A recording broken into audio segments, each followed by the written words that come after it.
আমার চ্যানেলে বহুদিন হলো বুম্বাদাকে নিয়ে কোনো ভিডিও নেই এবং করবোই বা কী করে। আমি নিজে প্রচণ্ড ওয়েট করছিলাম যে বুম্বাদার কোনো খবর আসুক। আমি নিজে ফেসবুক, ইনস্টাগ্রাম প্রচুর জায়গা থেকে খুঁজেছি, কিন্তু বুম্বাদার এক্স্যাক্টলি কোনো আপডেট পাচ্ছিলাম না। কিন্তু এটা আজকের ভিডিওটা বুম্বাদার কোনো আপডেট নয় সিনেমার, কিন্তু বুম্বাদা এই ইন্ডাস্ট্রির যে জ্যেষ্ঠ পুত্র বা টলিউডের আলটিমেট মেগাস্টার হচ্ছে বুম্বাদা, সেটা কিন্তু প্রমাণিত আবারও। তো গতকাল তোমরা প্রত্যেকেই জানো জাস্টিস ফর রাহুল, সেইটা কিন্তু টলিউডে মিছিলটা হলো এবং টেকনিশিয়ান স্টুডিও থেকে শুরু করে আর্টিস্ট ফোরাম, বিভিন্ন গিল্ড, ফেডারেশন, সেই জায়গাগুলোতে কিন্তু পদযাত্রা হয়েছে, সেটা তোমরা প্রত্যেকেই কিন্তু জানো। এবং এই যে এতটা আমাদের প্রত্যেকের মানসিক অবস্থা কিন্তু এই মুহূর্তে কারোরই ভালো নেই। আমি ভিডিও করছি বলে যে আমার মানসিক অবস্থা খুব ভালো, একেবারেই কিন্তু সেটা না।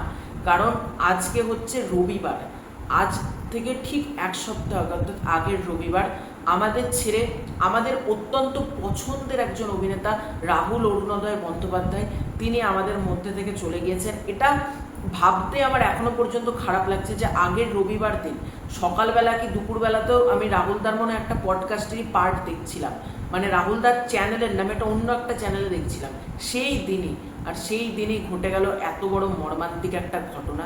ইন্ডাস্ট্রিতে দেখতে গেলে কিন্তু প্রিয়াঙ্কা সরকার এখন একা, সেই একা মানুষটাকে সাথ দিতে স্বয়ং ইন্ডাস্ট্রির জ্যেষ্ঠ পুত্র তিনি যেভাবে পাশে এসে দাঁড়িয়েছেন। দেখো, প্রসেনজিৎ চট্টোপাধ্যায় যদি কারোর পাশে এসে দাঁড়ায়, তার কিন্তু বিপদের বটাও আর থাকবে না তার জীবনে। হ্যাঁ, রাহুলদা ছেড়ে চলে গেছে, এই গ্যাপটা কোনোদিন পূর্ণ হবে না।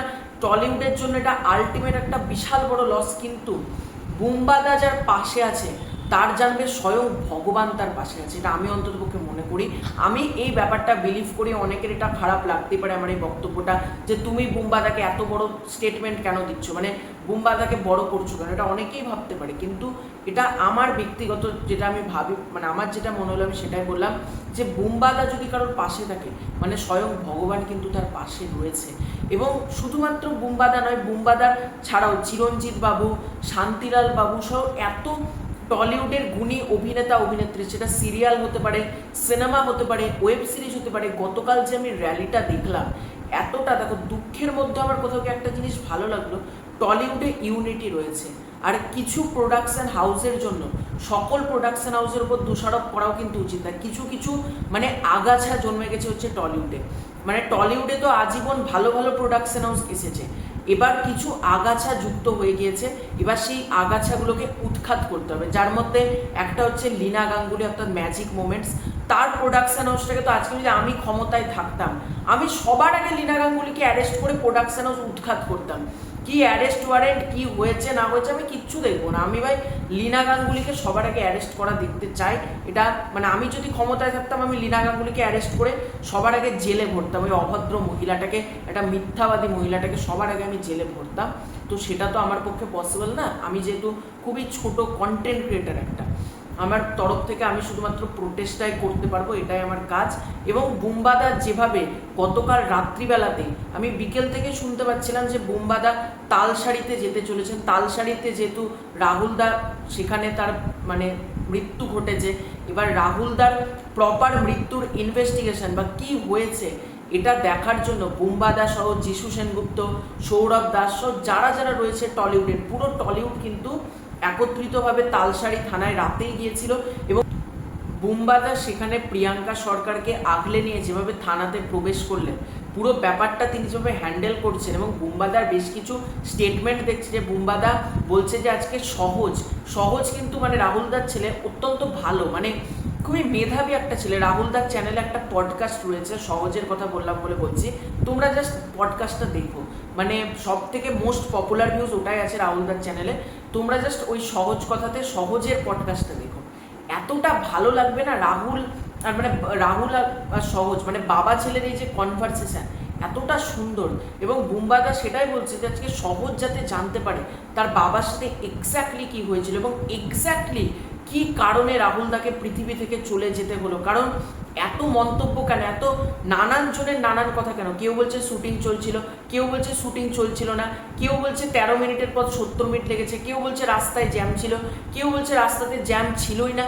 এত মানে কোয়ারিজ যেগুলো বা যে তথ্যে এত ডিসপুট থাকবে কেন, এটাই বুম্বাদা সহ পুরো টিম চেষ্টা করছে যাতে সত্যিটা আমাদের সামনে আসে। দেখো রাহুলদা আমাদের মাঝে আর কখনোই ফিরবে না, রাহুলদার কাজগুলোই আমাদের এখন মনে রাখতে হবে, রাহুলদার পডকাস্ট বলো, রাহুলদার সিনেমা বলো, রাহুলদার কর্মজীবন বলো, এটাই আমাদেরকে স্মরণ করে রাহুলদাকে নিয়ে এখন থাকতে হবে। কিন্তু যেহেতু সেই মানুষটা আমাদের মাঝে আর কখনোই আসবে না, তাই আমাদের কিন্তু প্রপারলি দেখতে হবে যে ব্যাপারটা কেন ঘটলো, সেই সত্যটা কিন্তু জানার অধিকার সবার রয়েছে, আম জনতার রয়েছে।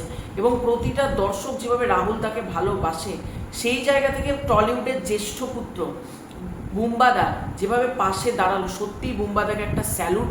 আমি আবারও বলছি, বুম্বাদার হাত যার মাথায় রয়েছে, স্বয়ং ভগবানের হাত তার মাথায় রয়েছে। এবং প্রিয়াঙ্কা টলিউডে যেহেতু একা, আমি বলবো আর তাকে আর একাকিত্ব তাকে আর বোধ করবে না, কারণ তার পাশে পুরো টলিউড আছে, সবাই রয়েছে এবং সর্বোপরি বুম্বাদা রয়েছে।